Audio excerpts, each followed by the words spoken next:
I've been joined for the rest of the hour by Peter Lillback, president of Westminister Theological Seminary and author of a book I just found last week, George Washington's Sacred Fire. You didn't even know I was going to even talk about this, did you? No. Yesterday, it was like 475,000 on Amazon.com. I think it was 2 or 3 when I checked I'm this up morning. to 2 now, thanks to you. Boy, I tell you, you're the best publicist in town. This is America. This is a book that every house should have. Buy this book. It is an avalanche of information. It so discredits all of the scholars, and it's amazing. Best book on faith and the founding I think I've ever read. Then Jerry Fallwell Jr. is here. He is the Chancellor of Liberty University. Jerry, are you a doctor of... I'm an attorney. You're an attorney, but are you a doctor of anything? Juris Doctor. No, I'm a doctor. Mm-hmm. I got it. We were honored to have you at Liberty University. No, I know, sir. And it was Best commencement we've ever had. Thank you very much, sir. Okay, let's start at the beginning, and Peter, maybe you can help me. Just on, first of all, never happened, this is not in any founding document, social justice or any of that stuff, right? The phrase social justice cannot be found in the Constitution or the Declaration of Independence. Okay. It also is, it's not found in the Bible. Okay. Give me the origins of social justice. Well, let's start in the context of Westminster Seminary. The man who started the school where I'm the president, J. Gresham Machen, wrote a book that revolutionized the 20th century. It was called Christianity and Liberalism. And basically what he said is that liberals claim to be Christians. They use all kinds of Christian vocabulary, but they give them different meanings. Mm-hmm. And that Christianity and liberalism are 2 different religions.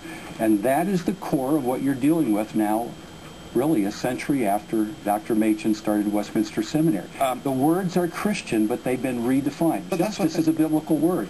But social justice is taking away each individual getting his due. Instead, what they're saying is a whole class needs to get its due. And a class structure system is really a result of Marxist thought. Okay, who is Reverend Harry Ward?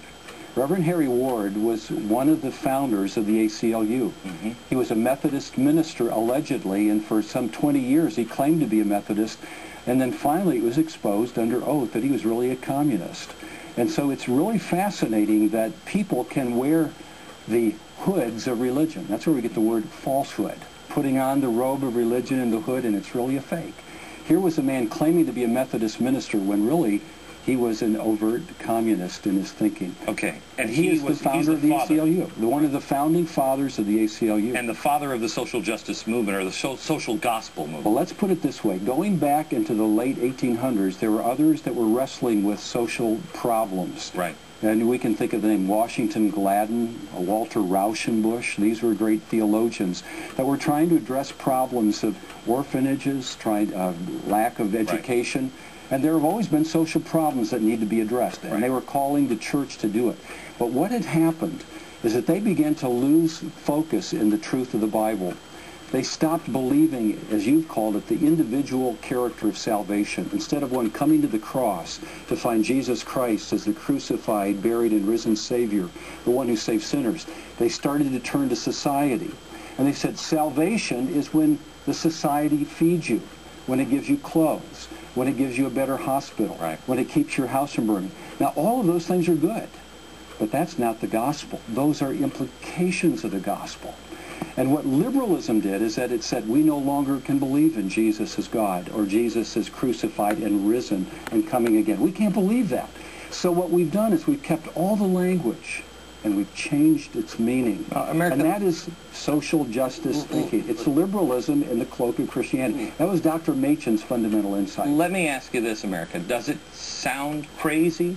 I mean, you've just seen, I just showed you a minute ago, the jobs bill was a jobs bill because they knew you wouldn't buy the stimulus bill anymore. This is all progressives do. Change the language over and over until they find something where it fits in and locks in with you. You, unfortunately, haven't had anybody expose all of this stuff in a mainstream way, and so it's just gotten out of control. And your churches are in dire, dire danger. Well, let me ask you this. Your university turns out a lot of ministers, I'm guessing? About 15% of our 8,600 graduates are going into the ministry. Okay. Are you seeing, overall in America, church-wide, faith-wide, you seeing an increase or decrease of parishioners in the last 25 years in America? In the conservative churches, there's been growth. In the mainline churches, National Council of Churches, it's shrunk. Rapid decline? Yes. Okay. And if you look at it overall, when you mix everybody in, rapid decline. Yes. My theory is, because somebody asked me today, well, why would they do this, Glenn, with social justice? Why would they do this? My theory is, and I'd love to hear your thought on this, is that they're already indoctrinating our children. There is no God. God's not playing a role. Churches are... And so it's already dying. But there's still gas left in the tank. There's gas left in the tank with, you know, those of us who grew up in a different era where we looked at God.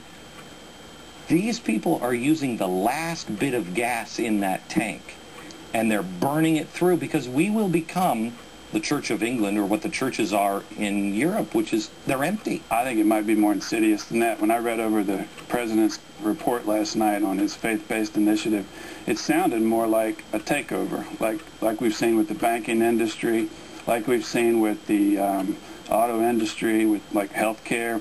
And because, the reason I say that is because the word partnership was in there probably every other sentence. Okay, hang on. When we come back, I want to finish this thought, and I also want to bring you back to George Whitefield and what do we do on this.